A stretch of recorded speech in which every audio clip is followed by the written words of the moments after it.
여기 7절, 1장 7절에 한번 보세요. 7절에 보면 이게 그러니 주제구절이죠. 잠언의 주제구절이라 할 수 있습니다. 왜냐하면 아까 1절 같은 경우에는 저자에 대한 소개, 2절부터 6절까지는 이 잠언의 기능, 그리고 7절이 첫 문장입니다. 첫 문장. 같이 한번 읽어보겠습니다. 잠언 1장 7절 같이 읽겠습니다. 여호와를 경외하는 것이 지식의 근본이거늘 미련한 자는 지혜와 훈계를 멸시하느니라. 이렇게 되어 있습니다. 이 지혜와 훈계, 모든 지식과 지혜와 모든 것들의 가장 베이스에는 하나님을 경외함이 있대요. 이게 세워지지 않으면 그 위에 어떤 지혜도 세워질 수 없음을 솔로몬이 선포하고 있는 겁니다. 여기 야레 야훼라는 요 단어, 이르아 야훼거든요. 야레 야훼입니다. 야레라는 요 단어는 두렵다라는 단어입니다. 두렵다. 그래서 하나님을 두려워하다라는 의미예요. 여러분, 하나님 두려우십니까? 잘 모르겠죠? 하나님 별로 안 두렵잖아요. 두렵습니까? 저는 오히려, 저는 이제 뭐 모태신앙이라서 그런지 하나님 좀 친근해요, 사실은. 그래서 하나님한테 막 대들어보기도 하고, 왜냐하면 잘 맞아본 기억이 잘 없거든요, 사실. 늘 하나님 나를 사랑하시고, 그러니 하나님을 두려워한다는 개념 자체를 아직까지 막 잘 모르겠어요. 그런데 이 두렵다라는 이 이야기는 존중한다는 의미고, 존중한다는 의미는 그의 음성을 듣는다는 얘기입니다. 하나님을 존중한다, 하나님을 두려워한다, 하나님의 음성을 듣는다는 얘기예요. 모든 지혜의 가장 베이스에는 하나님을 인정함이 있고 하나님을 듣는다는 개념을 가지는 겁니다. 이게 지혜와 지식의 근본입니다. 여러분, 하나님을 인정하셔야 돼요. 하나님 살아 계십니까? 눈에 보이지 않는데요? 살아 계시죠? 그분은 지금도 살아서 말씀하시는 분이십니다. 요 얘기를 하면 이제 막 신사도다 뭐다 공격받습니다. 이게 그렇게 되는 거예요. 제대로 신앙생활을 하려고만 하면 사람을 이상한 사람으로 취급한다고요. 여러분들이 하나님의 음성을 듣는 삶 산다고 딱 말하는 순간부터 사람들은 여러분들을 이상하게 생각할 겁니다. 왜냐하면 이 세상은 물질 세계이기 때문에 그래요. 눈에 보이는 것을 전부로 여기는 세상이 지금 이 세상입니다. 그래서 세상도 그렇게 살 뿐 아니라 우리가 교회 안에 들어와 있지만 세상을 바라보며 사는 사람들은 눈에 보이는 것이 전부인 것처럼 살아간다고요, 여러분. 눈에 보이지 않는 것은 크게 신경을 안 씁니다, 사실. 그래요. 그래서 여성들의 단장이 얼굴과 옷과 여러 가지 것들로, 이 겉에 보이는 것들로 단장을 하지 속 사람을 단장하는 여성들이 없다고, 요즘 잘. 남성들이 그냥 나의 눈에 보이는 직위, 나의 명예, 내가 가지고 있는 재정, 그걸 신경을 쓰지 자기의 손을 들고 서서 하나님께 기도하는 남성들이 없다고, 요즘. 왜 그렇습니까? 이 세상은 물질 세계라서 그래요. 물질 세계. 눈에 보이는 게 중요한 거예요. 예. 그러니 자연스럽게 눈에 보이지 않는 하나님이 인식이 안 되는 겁니다. 그분과 함께 교제한다, 그분의 음성을 듣는다, 그게요, 안 느껴지는 거예요. 안 느껴지는 거. 그걸요, 성경은 잔다 내지는 죽었다 이렇게 고백하는 겁니다. 여러분, 성도들이 자고 있어요. 성도들이 죽어 있습니다. 그게 여호와를 경외한다는 이 기본 자체가 빠져서 그렇습니다. 죽어 있다. 죽어 있어요. 여러분, 어떠십니까? 어떠세요? 자, 저도 신학교 들어가서 사실은 말씀도 제대로 안 읽고, 신학교 들어가면 읽어야 될 책이 너무 많더라고요. 그래서 뭐 기독교 강요, 뭐 강요야, 강요하지 마. 오만 신학책들을 막 읽기를 시작하는데 성경 읽을 시간이 없더라니까요. 야, 그러면서 내 신앙이 자라고 있는 것처럼 생각이 들어요. 똑똑하게. 성격 잘 나오고요. 그런데 양결 목사님 와가지고 처음 말씀을 듣는데 와, 성경이 재밌더라고요. 그때부터 성경 신학책 잠시 뒤로 하고 말씀을 읽기 시작하고, 야, 말씀을 읽으니까 기도하고 싶죠? 기도의 자리를 가서 오늘 읽은 말씀을 막 하나님 앞에 막 올려드리는 겁니다. 그래서 저의 어떤 기도 생활의 거의 뭐 8할은 사실은 말씀을 읽고 그걸 올려드리는 게 전부였어요.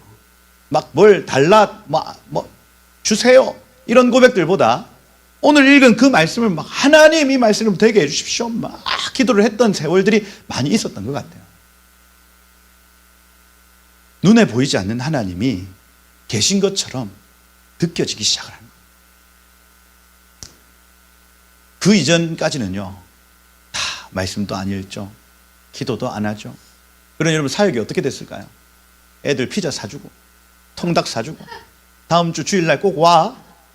70명 80명 중고등부 애들 모아가지고 그냥 내가 사역 잘한다, 그게 그다음에 초청주일 해가지고 경품 이만큼 사놓고 막 경품을 뿌리니까 애들이 올까 안 올까요? 오지. 왜 안 와요? 공짜로 막 뭐 아이패드 주고 하는데 왜 안 와요? 오지. 그죠? 그렇게 교회에서 인정받고 하는 게 사역 잘한다고 생각을 했다니까요. 물질 세계 아니에요. 물질 세계. 눈에 보이는 것 갖다 막 주고. 그죠? 그런데 하나님이 새벽 기도 때 회개시키더라고요. 얘야, 너 왜 너 마음대로 사역을 하니? 그리고 그때부터 하나님이 새벽 기도 때 말씀해 주시기 시작했습니다. 너 오늘 이 아이를 만나. 이 아이를 만나서 너 이 말씀을 가지고 얘한테 얘기해 줘. 그러면 제가 피자 막 제 카드 3천만 원 한도 있는 거 피자 끌고 통닭 끌고 가가지고 이제 그거 안 하고 돈도 아끼고 가서 말씀 한 구절 읽어주고 아이 축복기도 해주고 오는 게 사역으로 바뀌었어요. 그때 중고등부 사역을 할 때. 그랬더니 야, 말씀이 애들을 살리기 시작을 하는데요. 막 줄줄줄 눈물을 흘리고, 그죠? 자기가 지금 고민하고 있었던 여러 가지 아버지하고의 문제들, 이런 것들이 말씀으로 막 풀어지기 시작을 하는데 애들이 올까 안 올까요? 온다니까요. 그리고 제자 양육 신청하라고 하면 그런 애들이 다 신청을 하고 막 12주 막 코스를 막 하고 같이 기도하러 다니고 산기도하러 다니고, 이렇게 애들이 믿음이 막 자라고 눈에 보이지 않는 하나님을 만나기 시작을 합니다. 물질 세계에서 보이지 않는 하나님을 인식시켜 주기 시작을 합니다. 여러분, 하나님을 경외한다고 하는 건 보이지 않는 하나님을 인정하는 겁니다. 이게 무뎌지면 기초가 무너지는 거예요. 지금 또 하나님 살아계셔서 여러분 삶 가운데 계십니다. 그냥 묵묵히 침묵하고 바라보고 계시는 하나님이 아니라 지금도 말씀하고 계시는 거예요. 말씀해요. 여러분, 이거 믿으셔야 됩니다.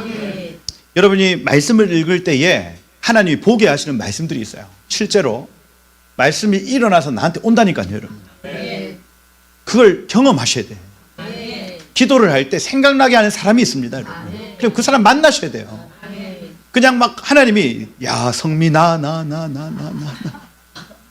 사랑한다, 다 이렇게 하시는 게 아니에요. 귀에 주의 음성이 들린다, 그 병원 가셔야 돼.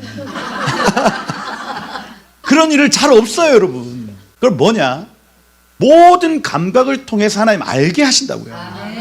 하나님의 뜻이 어디에 있는지를 어떤 때는 한 사람을 통해서, 어떤 때는 말씀을 통해서, 어떤 때는 배에서 일어나는 어떤 감동을 통해서, 어떤 때는 꿈으로 꾸게 하시고, 모든 감각을 통해서 하나님이 오늘도 말씀하시는 거예요.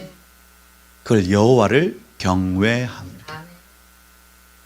눈에 보이지 않는 하나님이 말씀하시는 거예요. 그게 모든 지혜와 지식의 근본이라. 여러분, 사역자들이 왜 죄를 짓습니까? 그건요, 이 근본이 흔들려서 그래요. 하나님이 지금 나를 보고 계신다는 근본 말입니다. 저도 왜 죄의 유혹이 없겠어요? 교회 사역을 하다 보면, 그죠? 뭐 교회 재정부에 청구를 할 때도 그렇고, 이게 저 사람하고 점심 먹은 걸 청구할까 말까. 요거는 막 공문 아니야. 그런데 요거를 애매해. 그죠? 제가 그런 마음이 막 일어나더라니까요. 청구를 할까 말까 하다 한번 했어. 마음에 여러분 남죠?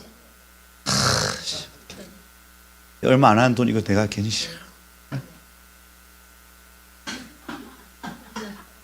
이거 여러분 나중에 회개할까요 안 할까요? 할 수밖에 없더라니까. 내 안에 계신 성령이 불편하신 거예요. 불편하신 거예요. 그 나중에 5분의 1을 더해서 개어내야 됩니다. 20%.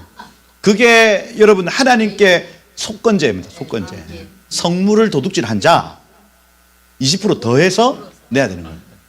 그래서 제가 얼마나 많이 회개했는지 몰라요. 그 집에 믹스커피 가져간 거. 막 그 테이프 하나 가져간 거. 막 물론 제가 뭐 공무로 쓰죠. 집에 가서 그 공무를 쓰지만 야, 양심의 가책이 느껴지는데 그거 다 계산해 가지고 20% 더해서 헌금봉투 해 가지고 넣고 하나님 잘못했습니다 하고 다른 이게 여호와를 경외하며 아무도 안 뭐라 합니다. 그렇잖아요. 아무도 뭐라 하는 사람 없어요. 그런데 눈에 보이지 않는 하나님이 지금 나를 보고 계시는 거예요. 할렐루야. 이것이 지혜와 지식의 근본입니다. 야레 야훼, 야레 야훼다. 그런데 미련한 자는 이것을 멸시한대요. 미련한 자는 이것을 멸시한다. 이 멸시한다라는 단어가 부즈라는 단어. 부즈 하면은 부조가 아니고 부즈 하면은 모욕을 준다. 모욕을 주다. 그래서 우리가 하나님과 동행하는 삶을 살려고 하면 에윌, 아까 여기 미련한 자 에윌이거든요. 에윌. 그러니까 깨달음이 없는데 악한 행동을 하는 이 그룹에서 우리를 모욕을 주는 겁니다. 모욕을. 바보 아니야 저거. 야, 너 바보 아니야? 모욕을 주는 거예요. 내가 하나님하고 동행하는 삶을 살겠다고 결정을 합니다. 정지선 꼬박꼬박 지키고 노란 그 주황색 불 딱 들어올 때 딱 서고 옆에서 보고 있으면 답답하죠. 야! 주황색이 들어오는 건 빨리 오라는 얘기 아니야. 답답하네 이거. 그죠? 저는 그렇다고 저는.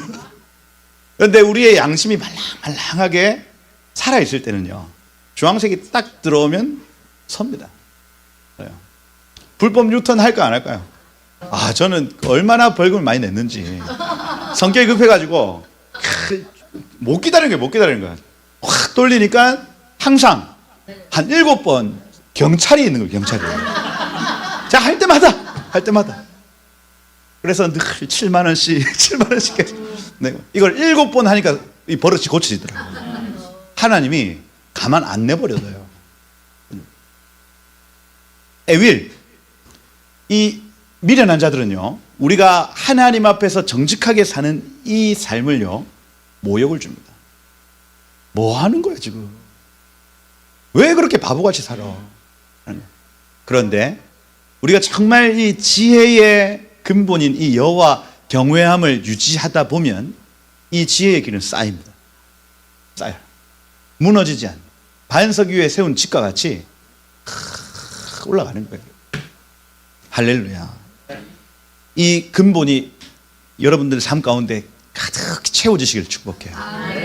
모든 만사의 하나님을 경외함을 회복하시길 축복합니다. 여호와를 경외하는 것이 근본이다. 미련한 자는 지혜와 훈계를 멸시한다. 여기 8절에 보세요. 내 아들아, 아비의 훈계를 들으며 어미의 법을 떠나지 말아라. 그래서 여러분 아버지와 어머니의 이 훈계, 법 이것은요 지혜의 소리의 통로입니다. 다시 얘기해서 여러분 아비와 어미의 가르침 말이에요. 그런데 아비는 무사르 적혀 있고 어미는 토라 적혀 있습니다. 무사르 하면 반복이고 토라 하면은 이건 말씀이에요. 모세오경이에요. 모세오경. 어미의 토라 이렇게 되어 있습니다. 그래서 그 유대인들이 아이가 태어나면 젖가슴에서부터 말씀을 매일매일 적어 놓죠. 애가 젖을 먹을 때 말씀 한 구절을 그냥 읽도록 합니다. 실제로 젖을 먹일 때 얘가 뭐 알아듣든 이걸 알아보든 못 알아보든 여기를 적어놓고 젖을 먹인대요. 무슨 얘기냐? 어미는 책임이 있습니다. 이 아이에게 말씀을 먹일 책임이래요. 그래서 이 아버지의 반복, 아버지가 그 안식일 샤밧 때마다 반복해서 이 아이들을 교육해 주는 것 하고, 어미는 매일매일마다 이 아이가 토라를 읽는 것을 체크하는 것. 이것이 떠나지 말아야 될 지혜의 통로라는 얘기예요. 다시 얘기해서 여러분, 교회 교육이라고 하는 건 선생님들한테 맡기면 된다 안 된다? 안 된다는 겁니다. 이거 안 돼. 그럼 이거 누구 책임이냐? 부모, 어머니, 아버지 책임이라는 얘기예요. 그래서 우리 애들이 엇나가는 건 그 교회의 책임이 아니라 나의 책임이라는 겁니다. 이건 분명한 겁니다. 분명한 거. 저 목사님이 잘못해서 전도사님이 잘못해서 할 수 없다고요. 왜냐하면 여기 지금 근본이 그래요. 지혜 내지는 하나님 나라가 오는 통로는 아비의 무사르와 어미의 토라다, 이렇게 되어 있습니다. 아비는 계속해서 이걸 반복시켜줘야 되고, 어미는 이 토라를 읽도록 해야 돼요. 두 사람에게 책임이 있다고요. 우리가 이걸 놓쳐서 아이들이 이 여호와를 경외한 이 기초도 없고요, 그 다음 지혜도 없는 거예요. 없어요. 그럼 만약에 다시 이것이 회복되어지기 시작하면 이 아이들은 하나님을 경외하는, 눈에 보이지 않는 하나님이 지금 내 옆에 계신다는 하나님을 경외함, 이 위에 이 하늘의 지혜 토라, 그리고 반복되는 훈련, 아이들의 삶이 세워져 가는 겁니다. 내 아들아, 아버지의 무사르를 쉐마 들으며 어미의 토라를 떠나지 마라. 왜냐하면 9절에 왜냐하면 이는 네 머리에 아름다운 화관이요 너의 목에 금사슬이니라, 이렇게 되어 있습니다. 여기 지금 그 아름다운이라는 단어가 hen이거든요. hen 하면 은혜입니다. 은혜, 긍휼이에요. 다시 얘기해서 아버지의 무사르, 아버지가 얘기하는 것을 계속해서 듣고 어머니의 토라를 계속해서 네가 읽으면 머리에 은혜의 면류관이 덮여진다는 얘기입니다. 내가 말씀을 읽는 삶, 그걸 반복해서 이 말씀에 막 추구하는 삶을 살면 은혜가 내 머리에 덮인다는 얘기예요. 그렇게 매일매일 살아간대요, 여러분. 긍휼 말입니다. 긍휼. 하나님의 긍휼의 구름이 우리를 탁 덮고 있어요. 눈에 보입니까? 안 보입니까? 안 보이죠. 그런데 그 긍휼의 구름이, 그 면류관이 나의 머리를 탁 감싸고 있어요. 이게 얼마나 큰 영광입니까, 여러분? 천지를 지으신 하나님의 은혜가 그 사람을 덮고 있습니다. 너의 목에 목걸이가 될 것이다. 여러분, 목걸이 하신 분들 있죠? 그 제일 이쁜 거 했죠? 이건 뭐냐면 이 존귀와 영광을 의미합니다. 목에 뭘 건다고 하는 건 나의 영광, 나의 존귀예요. 영광과 존귀를, 영예와 존귀를 표현하는 것을 목에 목걸이를 건다, 이렇게 되어 있습니다. 그래서 여러분, 금메달 따면 목에 목걸이 걸어주죠? 네. 걸어주는, 이게 영예와 영광입니다. 예. 그래서 여러분들 막 그냥 목걸이를 함부로 할 게 아니고 여러분들의 부르심 내지는 여러분들의 어떤 상급이 될 만한 걸 여기 하나 딱 걸고 계셔야 돼요. 아멘. 그냥 아무 뭐 의미 없는 거 하지 말고, 그죠? 나의 부르심이 뭐 있습니까? 금과 같은, 그죠? 변치 않는 것이다 하면 이 금 하나 딱 걸고 있는 거예요. 예, 그죠? 나는 부르심이 독수리다. 그러면 독수리 하나 딱 걸고, 그죠? 선지자적. 그렇게 해야 의미가 있는 거지. 아멘. 그죠? 사자, 그죠? 그 얘기입니다. 나에게 영광이 있다 하는 표현이에요. 목에 고리를 거는. 우리가 아비의 무사르, 어미의 토라를 떠나지 않으면 머리에는 하나님의 긍휼이 있고 목에는 하나님의 영광이 주어진다는 말이에요. 우리 아이들에게 이거 가르쳐야 됩니다. 그래서 저도 애들 지금 홈스쿨링을 하면서 아침에 일어나면 얘네들이 6시 반에 일어나면 알아서 소파에 앉아서 성경을 읽습니다. 요즘에는. 처음에는 해초를 들고 시작을 하죠. 그래서 아침에 일어나면 같이 읽는 겁니다. 같이. 근데 우리는 늦잠 자고 얘네들 먼저 일어나면 일어나서 걔네들은 항상 루틴이 정해 있어요. 먼저 일어나서 한 15장, 20장을 읽어야 밥을 먹고 이렇게 되는 겁니다. 지금 이제 시스템이 돌아가요. 그래서 크게 안 어렵습니다. 지금 이제 한 5년, 6년 차 되니까 그냥 이게 돌아가더라고요. 그리고 아침에 토라 포션으로 이제 같이 그 말씀을 나누고, 그 다음 말씀 암송하는 시간, 그 다음에 영어로 암송하는 시간, 이렇게 해서 아침 시간에 아예 말씀으로 그냥 쭉 다 하고 있습니다. 왜 그러냐? 그 교육해야 될 책임은 부모님께 있기 때문에. 저는 출근하고 아내가 이제 그 일을 쭉 다 합니다. 그러고 오후에는 이제 뭐 수학, 영어 이런 것들 이제 학과 과목 뭐 하여튼 잘 못해요.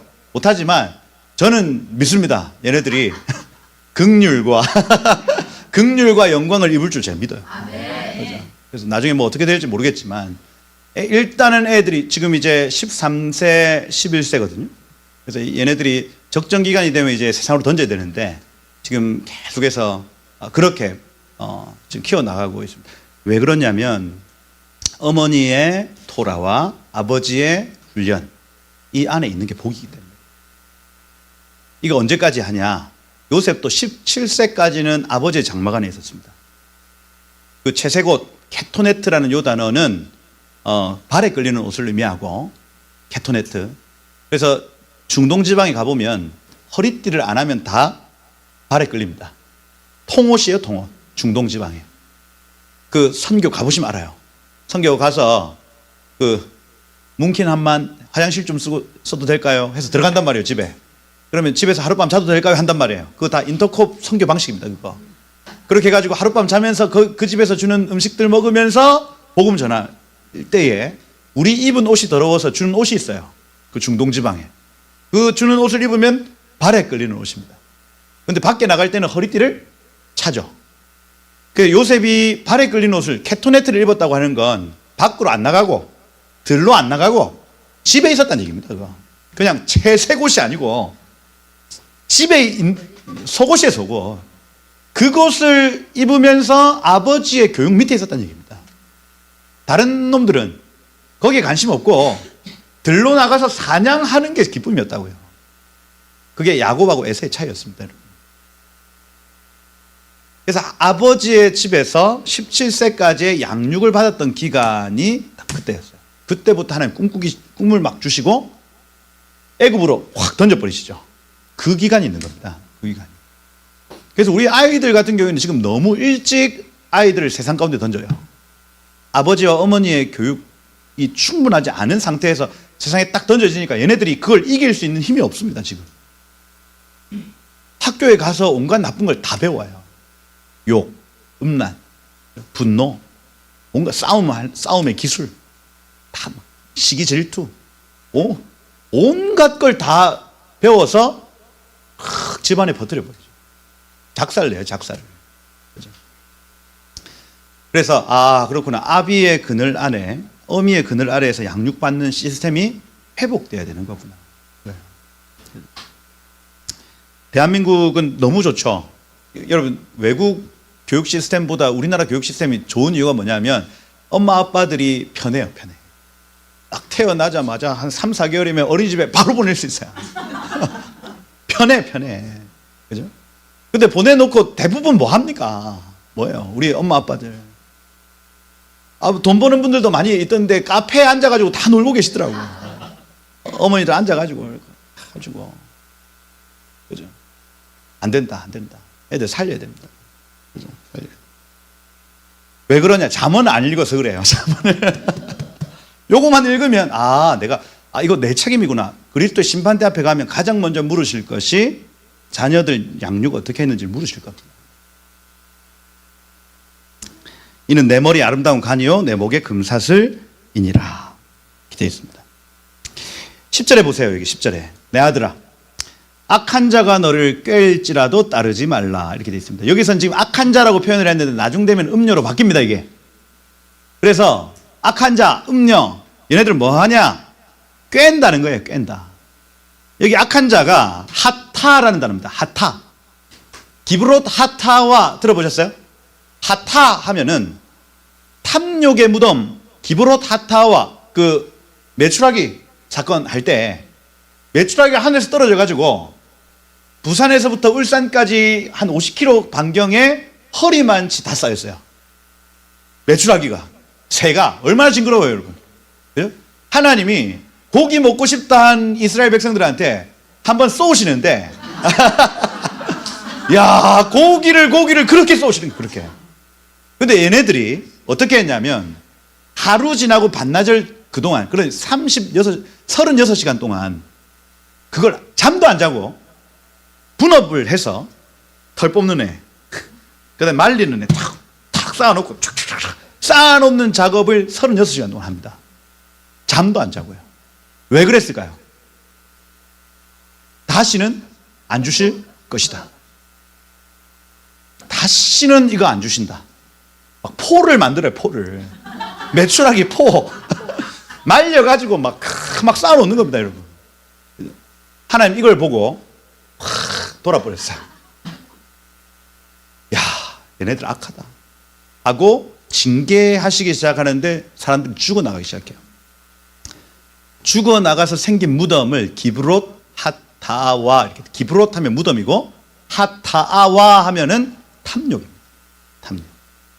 하타 하면은 간역에서 빗나가다. 그래서 이 악한 자는 관역에서 빗나간 자를 의미합니다. 관역에서 빗나간 자. 보세요. 하나님이 계시면 하나님 보좌 옆에서 찬양하라고 만들어 온 천사가 있었습니다. 뭐 루시퍼, 이렇게 본래는 힐렐이라는 단어입니다. 아까 할렐루야 할 때 루시퍼라는 요 단어는 라틴어라서 본래 사탄의 이름이 아니에요. 하여튼 가톨릭 쪽에서 바꿔놓은 이름이 루시퍼입니다. 뭐 광명, 뭐 빛나는, 룩스 들어보셨어요? 그 형광등 요 빛 밝기를 룩스 이렇게 표현해요. 그 빛입니다, 빛. 그래서 룩시퍼 뭐 이렇게 표현을 하는, 이게 그렇게 되는 광명 이런 표현인데, 본래 이름은 그게 아니고 힐렐입니다. 힐렐. 사단의 본래 이름이 힐렐이라고. 힐렐은 찬양하다라는 의미겠죠. 찬양하다. 빛을 비춘다 뭐 이런 의미도 가지고 있습니다. 얘가 본래 이 자리를 지키고 있는 게 자기의 거룩이에요. 홀리니스. 자신의 거룩은, 우리가 거룩이라고 얘기하는 건 있어야 될 자리에 있는 게 거룩입니다. 여러분들이 거룩은 있어야 할 자리에 있는 걸 거룩이라고 얘기를 해요. 얘는 여기 있어야 된다고요. 그런데 하나님 잠시 어디 밖에 나갔을 때 이 보좌 한번 앉아가지고 나도 한번 앉아보자. 앉아본 겁니다. 그러고 다른 찬양하는 천사한테 너 나 한번 찬양해봐. 요거예요. 여러분들이 만약에 어머니의 자리에 어머니로 부름을 받았는데 어머니의 자리에서 벗어나면 그거는 거룩이 아닙니다. 불경건 이렇게 표현을 해요. 부정함. 제가 아버지로 부름을 받았는데 아버지의 그 부르심을 내팽겨치고 내가 다른 짓을 한다면 그걸 부정함 이렇게 얘기를 합니다.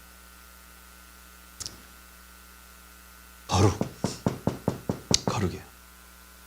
이 악한 자가 너를 깰지라도 할 때 이 관역에서 빗나간 자들은 있어야 할 자리에 있지 않는 자들을 의미합니다.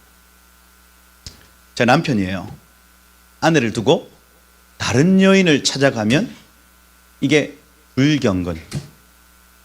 남편의 위치에 정확하게 있어야 거룩이에요. 하나님은 거룩하신 분이십니다. 내가 거룩하니 너희도 거룩해라. 하나님은요, 단 한 번도 그 자리를 벗어나 본 적이 없어요. 하나님이 계셔야 될 그 자리를 지금까지 지키고 계신다고요. 예수님도 마찬가지입니다. 예수님이 아버지의 자리에 앉으려고 하질 않아요. 왜 그렇습니까? 예수님도 거룩하신 분이시기 때문에 그래요. 성령님도 마찬가지죠. 성령님이 하셔야 될 일들 지금 하고 계시지, 내가 저 아들의 일을 내가 할래, 내가 저 아버지의 일을 내가 할래 하지 않으신다고요. 그러니 하나님은 거룩하신 분이십니다. 그리고 성도들에게 그 거룩을 요구하세요. 이 땅에서 아버지는 아비들아 너희 자녀를 노엽게 하지 말라. 그건 아버지가 해야 될 거룩입니다. 자녀들아 네 부모를 공경해라. 그건 자녀들이 해야 될 거룩이라고요. 학생은 공부를 하는 것이 거룩입니다. 그죠? 아내는 남편을 존중하고 남편을 공경하고 무겁게 여기는 것이 아내들이 해야 될 거룩이라고요. 이게 성경이 계속해서 얘기합니다. 구약에서부터 신약에 이르기까지 계속해서 우리를 향해 거룩하라고 얘기를 하는 거예요. 관역을 맞추셔야 돼요. 하나님이 여러분들에게 어떤 직분을 주셨다? 그러면요, 그 자리에 서셔야 됩니다. 거길 벗어나면 부정함이라고 얘기를 합니다. 내 아들아, 악한 자, 이 거룩에서 벗어난 자죠. 음녀라고 할 수 있습니다. 음녀. 제가 지난번 그 학함 강의 때 여인들만 가질 수 있는 특권이 있습니다. 여자 말이에요. 여자. 잉태하고 출산할 수 있는 건요, 여인의 특권입니다. 왜 그렇습니까? 제가 그 강예인 전도사, 저희 교회 이제 젊은 전도사 하나가 지금 이제 얼마 전에 출산을 했습니다. 딸아이를 출산을 했는데, 제가 걔가 이제 한참 이제 그 임신할 때 얘기를 해준 게 있어요. 이거 특권이다. 네 속에 다른 인격체가 네 속에서 말하고 있는 게 넌 느껴지지 않냐. 남자들은 죽었다 깨어나도 그거 모른다. 그거 아니에요. 얘가 배고프면 나도 배가 고파지는 거예요. 얘가 막 움직여 뭘 하고 싶다. 막 신랑의 소리를 막 들으면 막 얘가 춤추고 내 속에 다른 인격체가 있다는 이 경험을 남자들은 죽었다 깨어나도 못합니다. 성령이셔도 성령? 우리 안에 성령이 계시는데 다른 인격체가 계시는 거예요. 그죠? 이게 영적인 거라고요. 눈에 안 보인다고요. 그런데 여인들은 이걸요, 가시적으로 내지는 나의 물질 세계에서 이걸 경험할 수 있는 특권이 이들에게 있는 거예요. 결혼해야 돼요? 안 해야 돼요? 해야지. 이 특권을 주셨는데 해야지. 그리고 제가 아까 말씀을 드린 대로 토라는 씨고 교회는 밭입니다. 그래서 말씀의 씨가 교회에게 뿌려져서 열매를 거두는 것, 이걸 하나님 계속 요구하시는 거예요. 그래서 이 창세기 3장 15절에 나타나는 원시복음을 우리 가운데 뿌리시면 유대인들 마음에 메시아를 기다리는 마음, 여자의 후손이 와서 그의 머리를 상하게 하고 우리를 구원하실 거라는 그 믿음 때문에 예수의 초림을 준비하는 과정이 구약입니다. 그게 씨가 뿌려져서 열매 맺는 과정이에요. 구약. 그리고 신약, 예수께서 구름 타고 가신 그대로 다시 오신다는 그 약속, 그 약속을 기다리는 마음밭을 가진 교회가 그걸 잉태하고 출산하는 날이 바로 그날일 겁니다, 여러분. 이걸요, 여인들은 한 달에 한 번씩 경험을 해요. 월경, 달거리 이렇게 표현을 하는. 그래서 말씀의 씨가 내 삶 가운데 주어 잉태하지 않았을 때 그 슬픔, 그죠? 이게 나의 밭이 쏟아지는 그 경험을 여인들은 한 달에 한 번씩 한다고요. 얼마나 놀라운 부르심입니까, 여러분? 여인이 잉태하여 출산하지 못하는 그 슬픔을 한 달에 한 번씩 경험함으로써 중보자로서 살아갈 수 있는 부르심이 여인들에게 있다고요. 여인들에게. 여자로 태어난 게 얼마나 큰 복입니까? 아니에요. 근데 이 땅의 페미니스트들은 여자로 태어난 게 저주래, 저주. 이 완전히 하늘의 가르침하고는 반대로 가르치는 겁니다. 여인은 특권을 가진 그룹이에요. 제가 볼 때는. 남자들은 죽었다 깨어나서 나도 깨닫지 못하는 것을 이분들은 경험하고 살아갑니다. 할렐루야. 남자는 남자의 자리에 서는 게 거룩이고요, 여자는 여자의 자리에 서는 게 거룩입니다. 이거예요. 이걸 지금 세상은 다 뒤집어 놓는다고요. 제가 동성애가 창고라는 이유를 알았습니다. 이건 하늘의 비밀이 풀어지지 않아서 그래요. 하나님이 남자로 부르실 때 그 독특한 영광, 하나님이 여인으로 부르실 때 그 독특한 영광, 그걸요, 이 땅에서 우리가 깨닫지 못해서 이걸 계속해서 저게 더 좋아 보여, 저게 더 좋아 보여. 거룩의 자리에 서시기를 축복합니다. 이게 뭐 어려운 게 아니에요. 오늘 내가 부름받은 그 자리에 서는 겁니다. 여러분. 제가 목사로 부름받아서 목사의 자리에 서는 거예요. 아멘. 내가 성도로 부름받아서 성도의 그 자리에 한번 서보는 겁니다. 그러면 너 거룩하구나. 하나님이 또 기름 부어주시고 또 기름 부어주시고 우리의 기름 부으심이 계속해서 업그레이드 올라가는 거예요. 내 아들아, 악한 자가 너를 깰지라도, 이 깰지라도라는 요 단어도 파타라는 단어입니다. 파타 하면 넓다라는, 넓다. 악한 자가 넓은 길, 꾀임, 야 이리 와, 이 길이 좀 편한 길이야, 넓혀주는 거예요. 악한 자. 그래서 그렇구나, 이 음녀가 가장 먼저는 우리를 꿰는구나. 꿰일 때의 특징은 넓힌다라는 길입니다. 뭔가 쉬운 길, 뭔가 이거 세상적으로 뭔가 풀리네, 요겁니다. 요거 그걸 잘 분별하셔야 돼요. 야 이게 이렇게 될 수 있겠네, 이렇게 되면 야 내 인생이 쫙 펴겠는데, 잘 분별하셔야 돼요. 보셔야 된다. 꿰일지라도 어떻게 해야 된다고요? 따르지 말라. 따르지 말라. 여기 로 아바 이렇게 되어 있습니다. 로 아바 하면은 원하고 기대하다라는 단어. 그래서 악한 자가 너에게 넓은 길을 줄지라도 기대하지 말아라. 기대하지 말아라.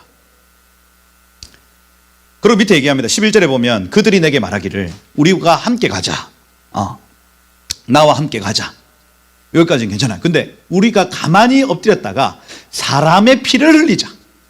죄 없는 자를 까닭없이 숨어 기다리다가 수월같이 그들을 산채로 삼키며 무덤에 내려가는 자들같이 통으로 삼키자. 이렇게 되어 있습니다. 그래서 첫 번째 말하기를 제안을 하는데, 다른 사람을 넘어뜨려서 무덤과 수호를 느끼도록 하자, 이 얘기입니다. 그래서 첫 번째, 음녀, 악한 자의 소리의 특징이 나타나는데, 악한 자가 깨면서 뭐라고 하냐면, 일단 같이 가자고 하겠죠. 너는 나하고 같이 동업하자, 같이 가자. 첫 번째 어떻게 하자면, 나하고 같이 가서 다른 사람을 넘어뜨려. 넘어뜨려. 나의 유익이 되게 하자. 예. 이익이 훨씬 더 낫겠네. 우리의 이익이 되게 하자. 요게 첫 번째 제안입니다. 여러분, 악한 자는요, 나의 유익을 구하게 하는 거예요. 너한테 유익이 될 거야. 보십시오. 천국의 사랑은 절대로 나의 유익을 구하지 않습니다. 하나님의 유익을 구하거나 다른 지체의 유익을 구하는 사랑이 천국 사랑이에요. 그거 많이 들어보셨죠? 천국의 숟가락, 천국의 젓가락은 길어서 먹여줘야 된대요. 요 비유가 확실해요. 제가 볼 때 내가 나를 먹으려면 불가능해요. 이게 어떻게 불가능하다. 천국의 사랑의 특징은 하나님 사랑과 이웃 사랑입니다. 이게 첫 계명과 둘째 계명이에요. 이걸 왜 기록해 놨냐면 천국이 그것으로 구성되어 있다고 가르쳐 주는 겁니다. 지옥에도 사랑이 있는데 지옥 사랑은 자기 사랑입니다. 그래서 둘 다 사랑 공동체예요. 천국도 사랑으로 이루어져 있고 지옥도 사랑으로 이루어져 있는데, 천국의 사랑은 하나님 사랑과 이웃 사랑입니다. 지옥의 사랑은 자기 사랑입니다. 여러분, 이 사랑은요, 태양이 사랑을 의미합니다. 태양. 그래서 빛과 열을 내요. 그래서 사랑의 그 뜨거운 기운이 막 사람들에게 영향을 줍니다. 근데 천국의 사랑은 하나님 사랑과 이웃 사랑이기 때문에 그 빛과 열이 사람들을 훨씬 더 아름답게 하고 따뜻하게 하는 거예요. 다른 사람을 막 비춰줘요. 그런데 지옥의 사랑은요, 자기 사랑이 빛과 열을 내기 때문에 이걸 다 삼켜버려요. 그걸 블랙홀이라고 얘기를 합니다. 블랙홀. 블랙홀도 그 가장 근원에 있는 그 별이요, 막 빛가요를 내는데 자기를 위한 빛가요를 막 내다 보니까 옆에 있는 다른 별들의 빛을 다 삼켜버립니다. 그걸 우리가 바라볼 때 블랙홀로 보이는 거예요.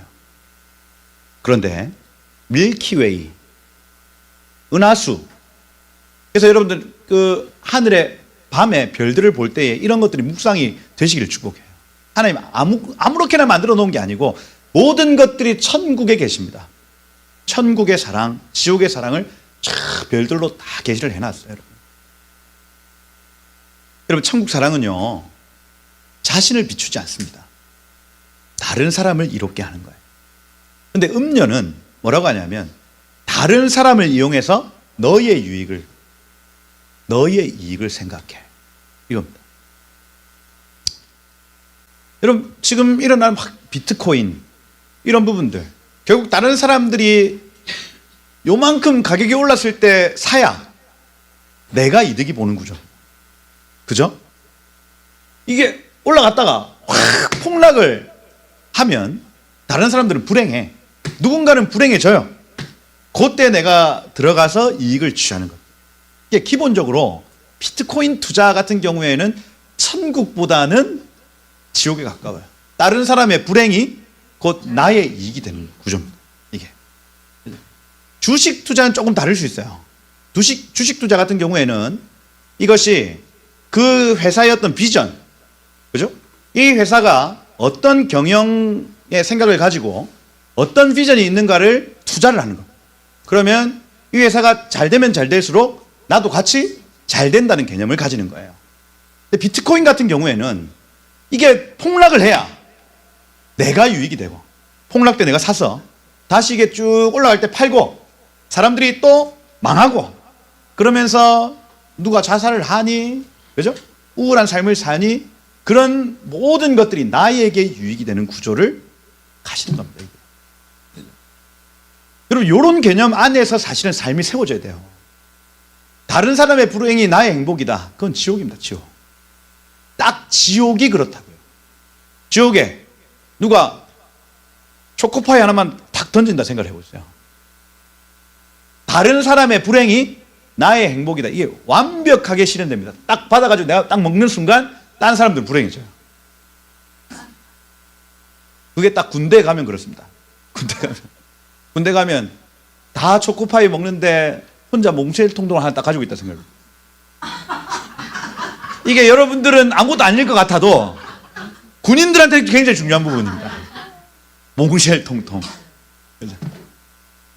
그때 세례를 받으면 몽쉘통통을 준대요.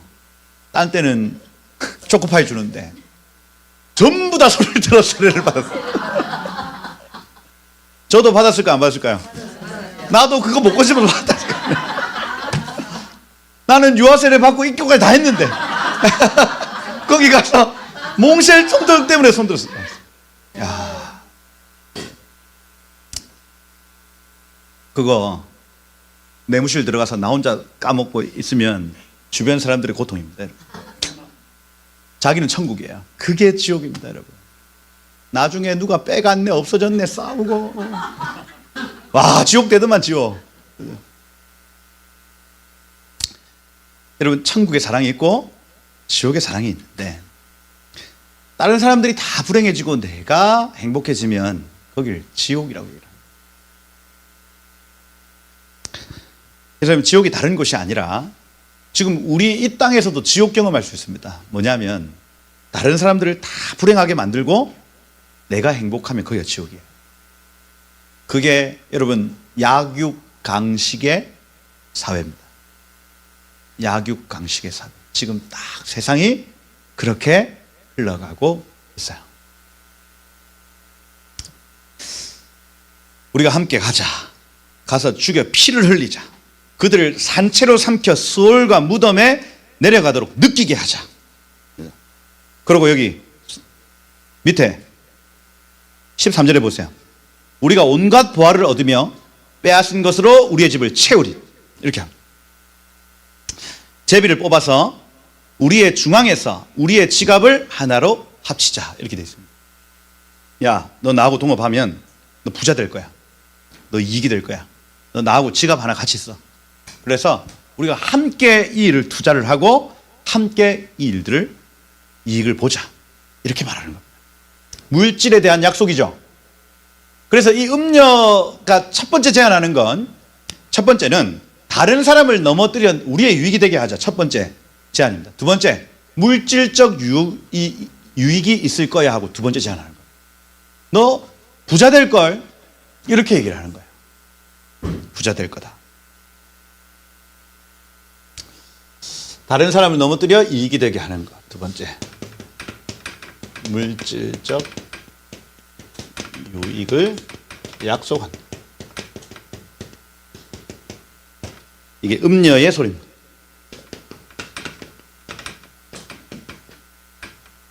이런 것들을 경계하셔야 돼요. 그러면 여러분들 선택하실 때 어떻게 하시냐? 나의 행복이 곧 다른 사람의 행복이다. 이걸 선택하셔야 돼요. 내가 이 선택을 하면 다른 사람이 얼마나 행복할까를 보셔야 됩니다. 사업을 할 때도 마찬가지예요.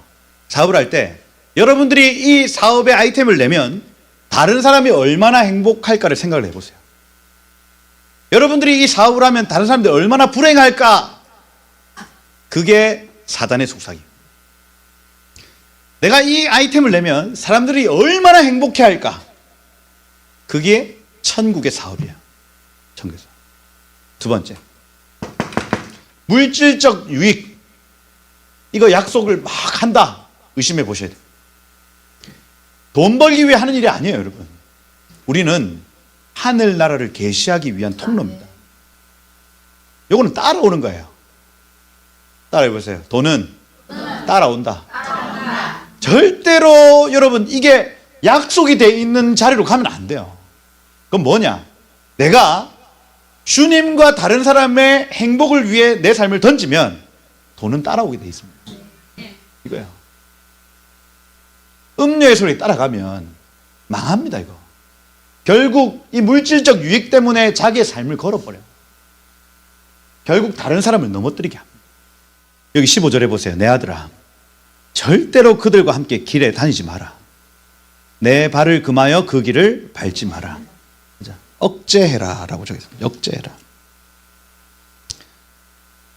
왜냐하면, 여기 16절에 왜냐하면이라고, 키라는 단어로 시작하는데, 왜냐하면 그 발은 악으로 달려가며 피를 흘리는데 빠름이니라. 이렇게 되어 있습니다. 그래서 이 악한 것에 루츠, 달려가고, 그 다음에 피 흘리고, 샤파크, 담 하면 피를 쏟아내는데 빨리 반응하기 때문이다. 마하르, 빨리 반응하기 때문이다. 그래서 이 문이, 영적인 문이 지옥에 열려있는 사람들의 특징이에요.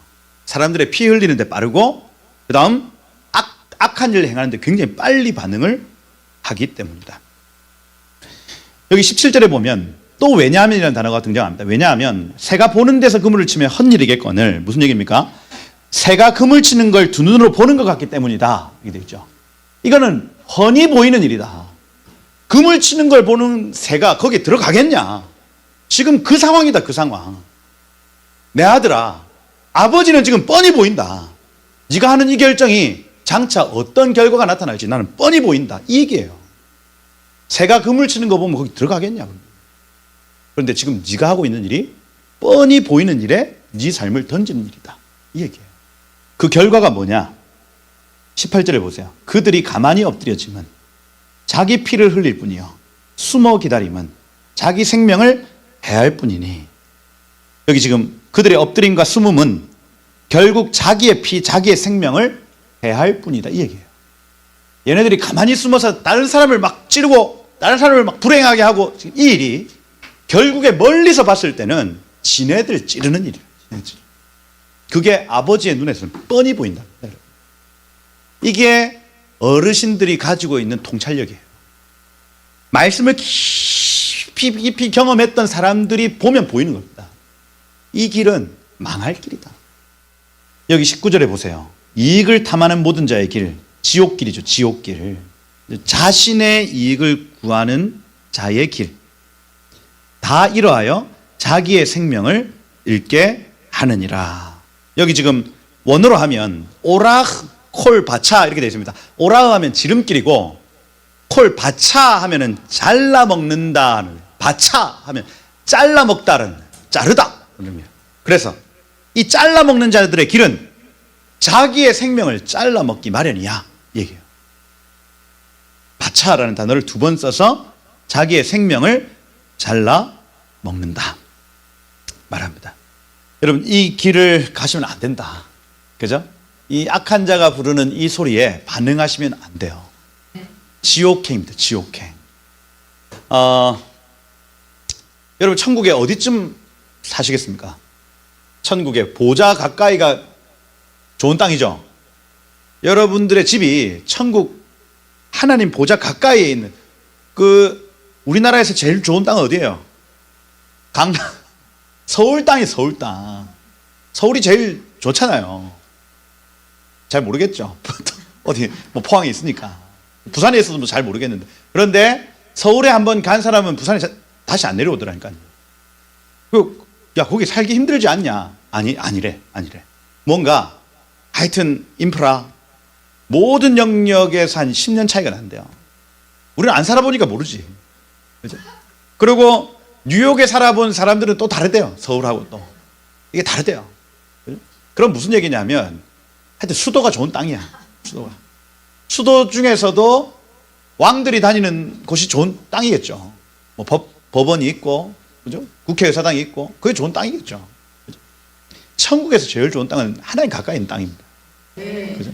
그러면 태양이 그걸 말하는데, 태양이 수금지화 목토천 배 이렇게 있으면 여기에서 견딜 만한 빛과 열이 있습니다. 이 빛과 열을 견디지 못하면 여기를 못 들어가요. 그렇습니다. 지금 지구에 사는 이유가 있습니다. 우리가. 왜냐하면 딱 그 수준이기 때문에 그래요. 그죠? 그렇다면 더 가까이 가려면 그 빛과 열, 하나님의 사랑과 하나님의 빛, 하나님의 진리에 더 가까이 갈 수 있어야 됩니다. 이 땅에서 우리가 그분의 빛과 열에 더 가까이 가는 삶을 살면 천국에서도 그 가까이 가는 거예요. 아니, 하나님하고 안 친한데 이 땅에서 하나님의 사랑하고는 멀리 떨어져 있는데 천국에서 그 가까이 가겠어요? 못 갑니다. 못 가요. 그러니 이미 하나님의 나라가 지금 결정되어 있습니다. 지금. 그러면 오늘이 기회입니다. 기회. 우리가 천국에서 가까이 갈 수 있는 기회가 지금이에요. 지금.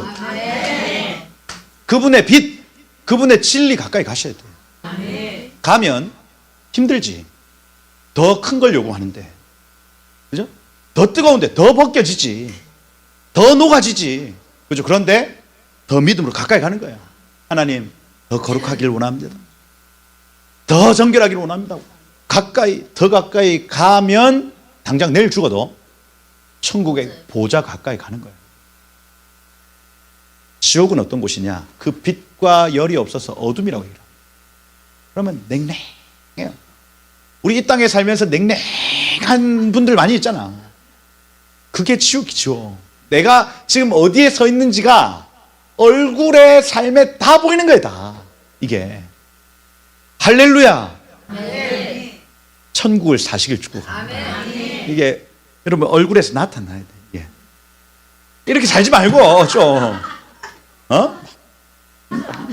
여기 내 천자 말고 그리고 막 이게 막 웃어 보세요 한번. 이게 나타나야 돼. 사람들이 인사하는데 그냥 지나가지 말고 그게 지옥이에요. 그게 지옥을 살지 말고요. 천국을 사시길 축복합니다. 그렇다. 그래서 다시 반까지 할까요? 어떻게 해야 됩니까? 괜찮습니다. 요 1장 그죠? 지혜 부르는 소리 요거까지만 할게요. 요거까지만 하고 밥 먹읍시다. 여기 20절에 보세요. 20절에 아까 10절부터 19절까지는 음녀가 부르는 소리, 악한 자가 부르는 소리였다면 여기 20절부터는 지혜가 길거리에서 부르는 소리 나타납니다. 요 개념을 1장부터 9장까지 딱 가지고 계셔야 되는 거예요. 아, 음녀가 부르는구나. 아, 지혜가 부르는구나. 지혜가 부른다. 이 길거리에서 부른다. 이렇게 되어 있습니다. 길거리는 후츠라는 단어인데 바깥 외부예요.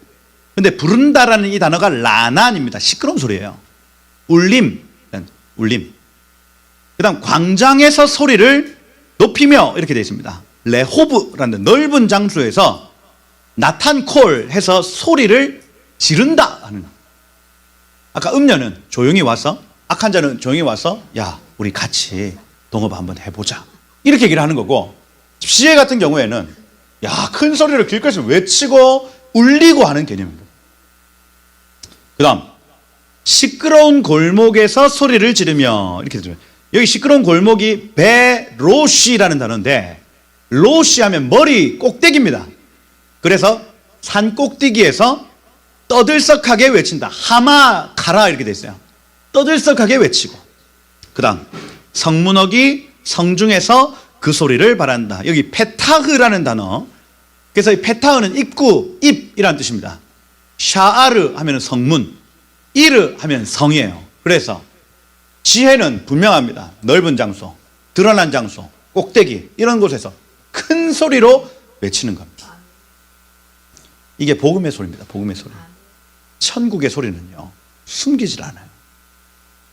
다 모두가 들을 수 있도록 확 펼쳐놓습니다.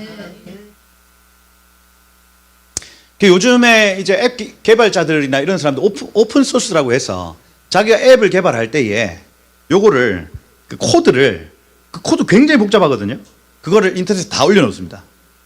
이 앱이 어떻게 만들어졌는지를 다 오픈해서 올려주는 거예요. 그 개념입니다, 여러분.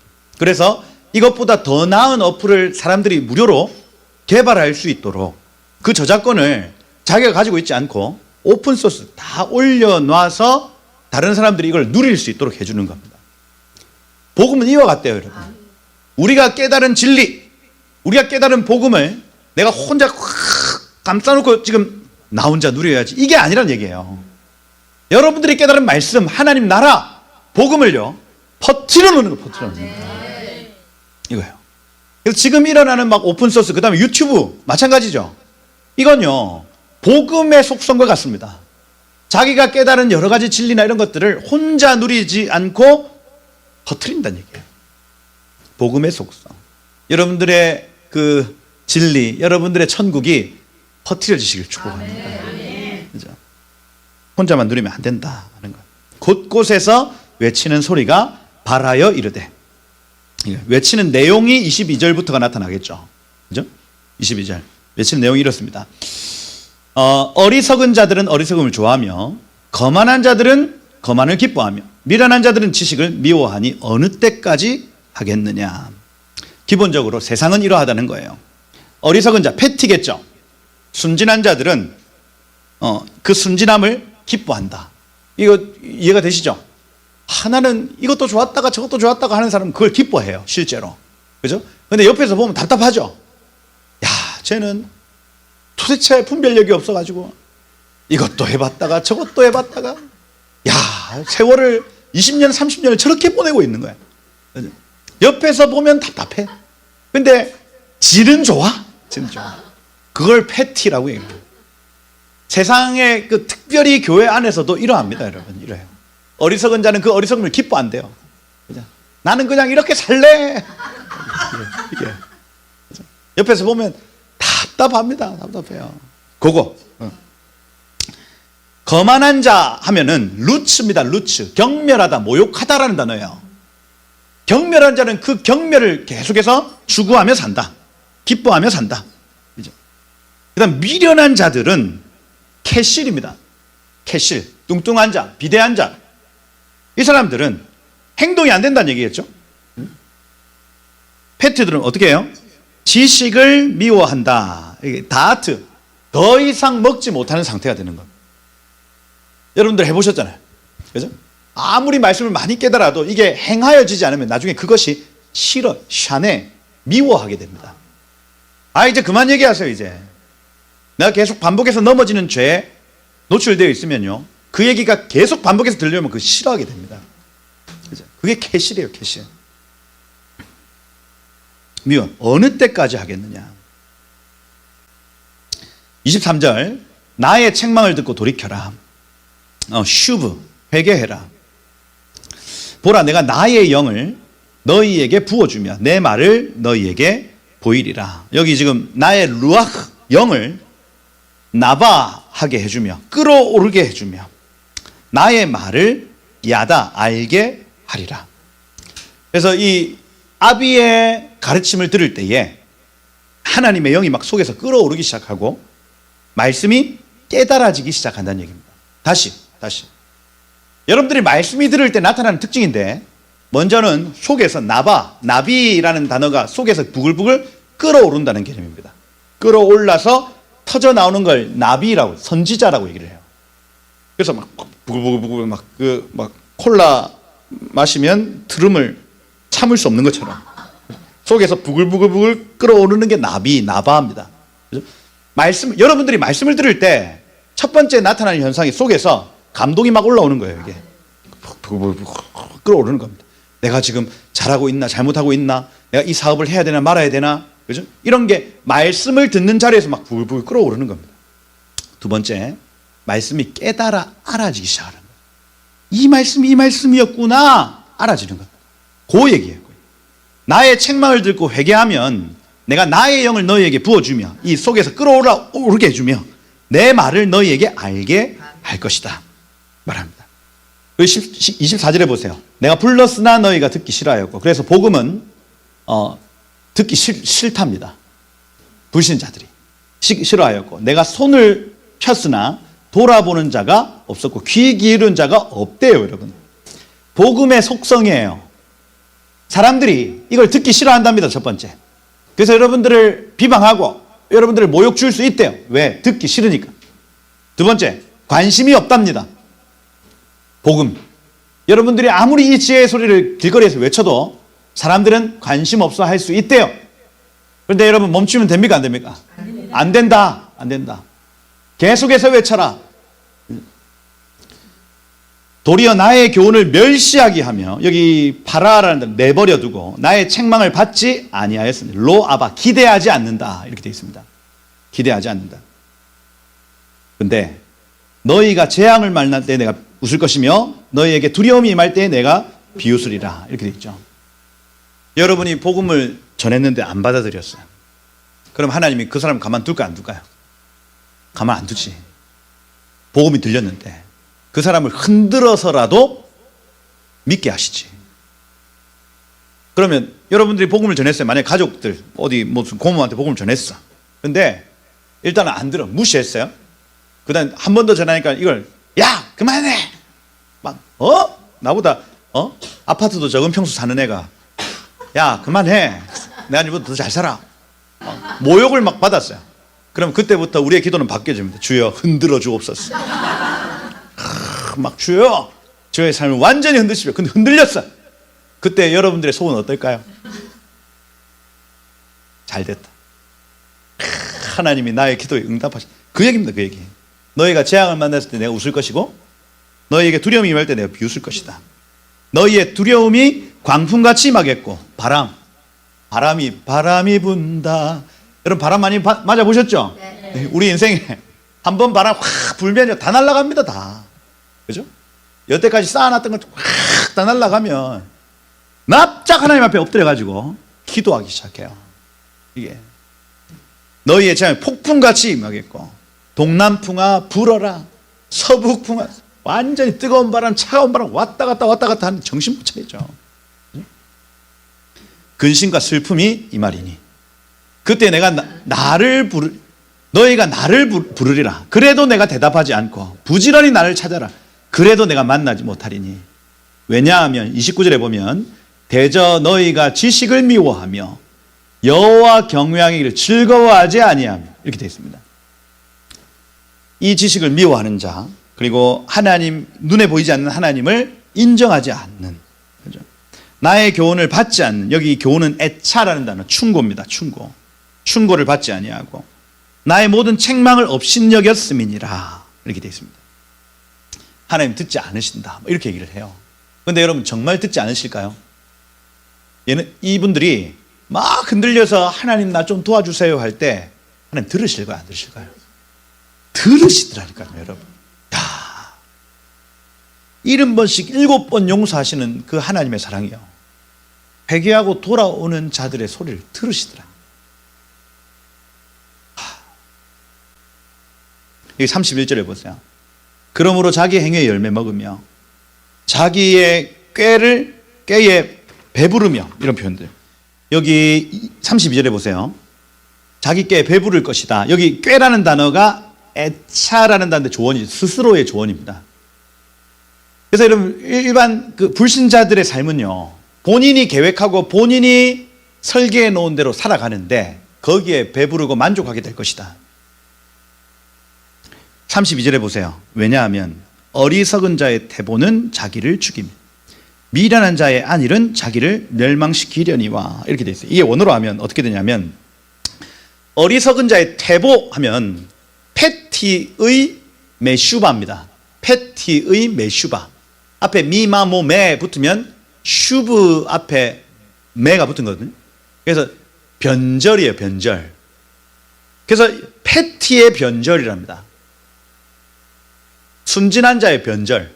무슨 얘기냐면, 악한 자가 망할 때에 두 가지 이유 때문에 망하는데, 하나는 패티의 변절 때문에 망한대요. 이것 좋아했다가 저것 좋아했다가 했던 사람이 자기를 좋아해 줬다가 다른 사람한테 배반한 거예요. 그래서 악인의 모든 장막이 무너진답니다. 다시. 약한 자, 여호와를 경외하기를 싫어하는 자, 이 사람의 막 사업이 잘 되고 막 삶이 잘 되는 것 같은데 이게 한순간에 망하는데, 첫 번째 이유가 뭐냐면 패티의 변절 때문에 그래요. 주변에 있는 사람, 특별히 이게 너무 좋아 하고 자기 옆에 딱 붙어 있었던 사람이 배반하는 거예요. 배반해요. 그러면 와르르 무너집니다. 이게 첫 번째 나타나는 어리석은 자의 변절이 그를 죽일 것이며, 이렇게 되어 있습니다. 그를 죽일 것이며. 두 번째, 미련한 자의 안일이 그들을 멸망시킬 것이다, 이렇게 되어 있습니다. 미련한 자는 아까 캐실, 뚱뚱한 자, 비대한 자, 움직여지지 않는 자의 안일 하면은 태평스러운 샬로합니다. 무슨 얘기냐면, 캐실은 문제가 있는데 하나님 나라에서도 들었는데 움직여지지 않아요. 그런데 여기 사단의 나라에서도 얘네들이 의논한 것을 캐실은 실행할 능력이 없습니다. 그래서 이 악한 세력이 무너지는 두 가지 이유가, 하나는 여기 패티, 뭐든지 하는 사람들이 옆에 붙어 있다가 배반하는 거예요. 배반해서 이 세계는 무너집니다. 두 번째, 캐실이 옆에 붙어 있는 겁니다. 그래가지고 뭘 해보자 하면 일이 안 되는 거예요. 해보자. 주변에, 악한 자의 주변에 캐실이 붙어 있으면 악한 세력의 제국이 형성이 안 된다. 두 가지 이유 때문에. 망해요. 문제는 뭐냐? 사람 때문에 망한다는 얘기입니다. 악한 자는 급하게 망하는데 주변에 있는 사람 때문에 망한다. 그러면 주변에 있는 사람들의 특징이 뭐냐? 패티와 캐실이다, 이 얘기예요. 그들이 멸망하는 이유다. 이 모든 일의 끝에 스스로 망하게 될 것이라는 얘기. 여러분, 사단은 어떻게 망할까요? 적그리스도는 어떻게 망합니까? 이 두 가지 때문에 망합니다. 사단이 막 사람들을 미혹했어요. 처음에는 자기를 막 따르는 것 같아. 그런데 그 부류는 대부분 패티와 캐실일 겁니다. 그래서 사단이 배반당하고 사단 주변에 움직여질 수 있는 사람이 없는 상태가 될 거라는 얘기. 근데 여기 33절에 보면, 오직 내 말을 듣는 자는 평안히 살며 재앙의 두려움 없이 안전하리라, 이렇게 되어 있습니다. 그래서 나를 듣는, 쉐마리 하면은 나를 듣는 자, 믿음 안에서 살며 재앙의 두려움 없이 평안하리라, 샤안 해서 평안을 누리게 될 것이다 말합니다. 여러분, 그래서 이 지혜가 지금 외치는 소리가 첫 번째 지혜의 방향성인데, 지혜가 처음에는 불신자, 안 믿는 자들을 향해서 재앙을 선포하고 있는 겁니다. 지금 여기 1장에 나타나는 지혜가 가장 먼저 믿는 자들에게 외치지 않고 믿지 않는 자들을 향해서 막 외치고 있는 겁니다. 뭐냐? 너네 망한다. 너네 그 길로 가다가 망할 것이다 하고 먼저 말하고 있어요. 복음의 시작이라 할 수 있습니다. 복음의 시작은 믿는 자들을 향하지 않고 믿지 않는 자들을 향한 재앙과 저주를 선포하는 겁니다. 이 땅은 망한다. 이 땅은 망한다 하고 선언하는 내용이 복음의 시작이다 할 수 있어요. 여러분, 지혜의 소리를 듣고 생명의 길을 가시길 축복합니다. 그래서 정말 복된 길이 여러분들에게 약속되어 있어요. 그래서 음료는 계속해서 여러분들을 넘어뜨리려 할 것이지만 여러분 따라가면 안 된다. 여러분 지혜의 소리로 가시다가 은혜 누리시기를 축복합니다. 한국 교회 지금 일어나는 여러 가지 일들 안에 잠언이 얘기하고 있는 게 분명한 것 같습니다.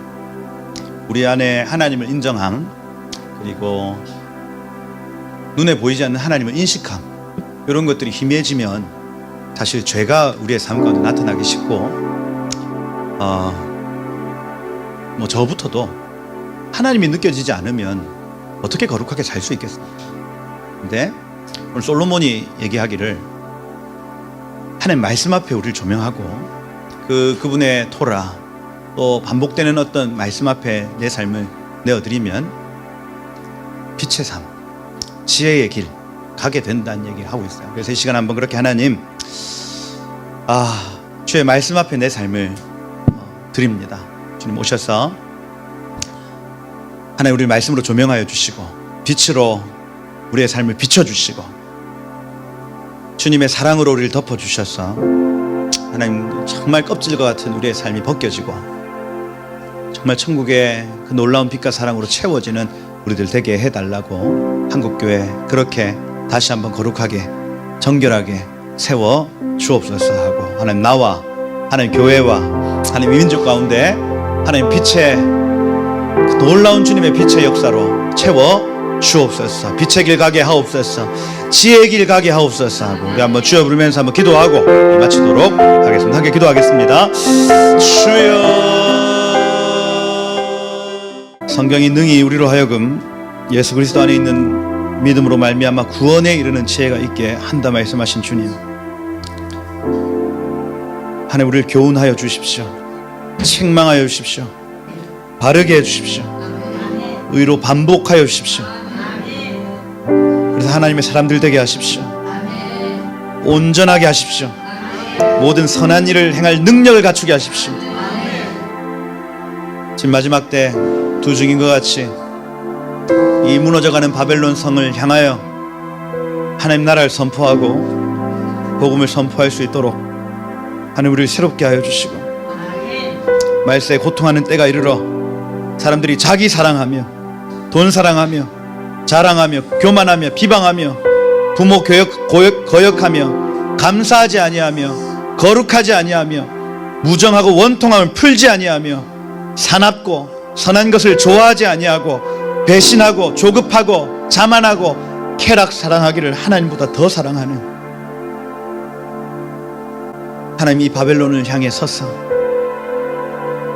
거룩을 선포하고 사랑을 선포하고 자비와 양선을 선포하고 충성과 온유와 절제를 선포하는 우리 하나님의 사람들 되어지도록 주를 인도하여 주옵소서. 교회를 흔드시는 시간에 하나님 우리도 흔들어 주시고 정말 정금과 같이 하나님 앞에 서서 이 마지막 때를 능히 이기는 우리들 되게 하옵소서. 그렇게 하나님 우리를 조명하실 우리를 세워나가실 주님을 기대합니다. 처음과 끝이 되어 주십시오. 모든 영광을 주님만 받아 주옵소서. 감사합니다. 예수 그리스도의 이름으로 기도드립니다. 아멘.